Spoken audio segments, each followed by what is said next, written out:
You can monitor what kids are looking at in school, but you can't monitor a prison what they're doing. Right.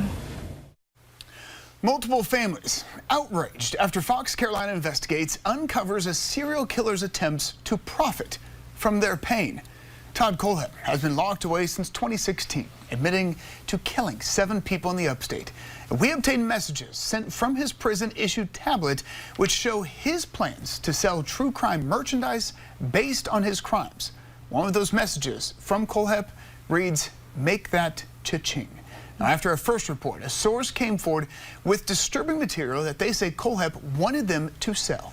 And tonight, 2 families of the victims are calling for the prison system to make some changes. Fox Carolina's Brookley Cromer joins us live in studio and shares their message. The families of Charlie Carver and Brian Lucas hope for a day when they never hear the name of their killer. But they tell us his actions behind bars leave them feeling like victims all over again. They say if one of the state's most notorious inmates was able to do this, then the public should be concerned about what others are capable of doing.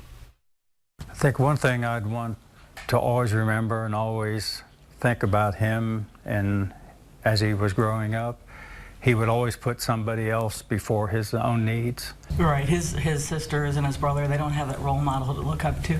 2 families with a connection no one wants to share. There is no closure. No. Life has changed.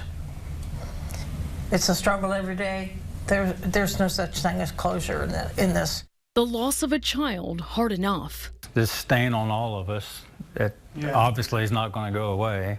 But for these families, their grief carries a crueler twist of fate. Their children dead at the hands of a serial killer. At 29 years old, in the prime, you know, the job, the family, all the things he was looking ahead to do is just vanished.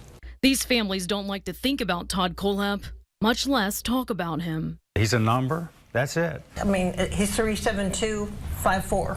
That's who he is. His name's not Todd Colehep, the serial killer. Tired of seeing the picture of him and tired of hearing his name. But now they feel compelled to do what they hate the most.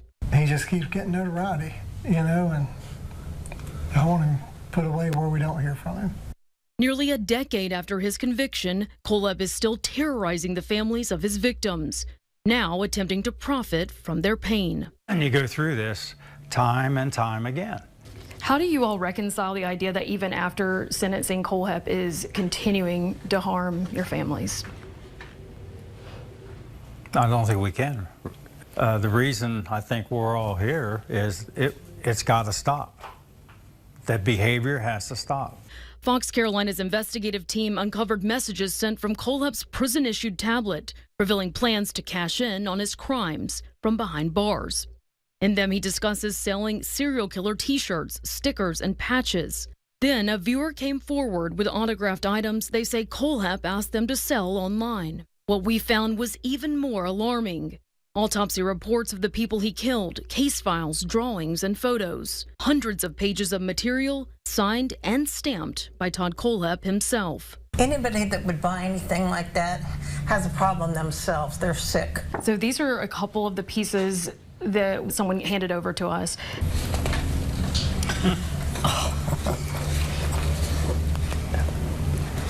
That's just disgusting as far as I'm concerned. To get away with this is what gets me, okay? I mean, you know, it's just ridiculous what this guy has a business going. South Carolina law has restrictions on offenders making money off their crimes. The offender or their representative must notify the Crime Victims Services Division, overseen by the Attorney General's office. But when we alerted them about the case, they told us no one notified them of anything. The Department of Corrections told us inmate communications are monitored, but they could not explain how these messages were missed. Do you think he still would be sending these messages today had we not exposed him in our report? Oh, yeah. Absolutely. They would have never caught him. Absolutely. We'd like to have a tablet, and we could like to be able to be in touch with our children as well. But we don't have that luxury anymore because he took that from us. The Department of Corrections confirms our story prompted an internal and a criminal investigation. But the families say it shouldn't have happened in the first place. There has been such a dramatic problem with this character that the Department of Corrections needs to stop, evaluate what they're doing, how they're running the place, and how they're going to keep control over these systems that they have, because obviously they're broken pretty easy. Kohlhepp is now sitting in a max security prison, moved to the most secure cell block in the state. His tablet privileges were taken away indefinitely. The DOC says he's being punished for abusing privileges and violating institution rules. He lost canteen and visitation privileges, each for 30 days. What's 30 days going to do? What's going to happen on day 31? You know what's going to happen. He's going to go back to his next annex. The families are demanding action. They say the current system isn't cutting it. They want tablets out of the hands of violent offenders. As taxpayers, we're providing internet for criminals. I mean, that's pretty bad.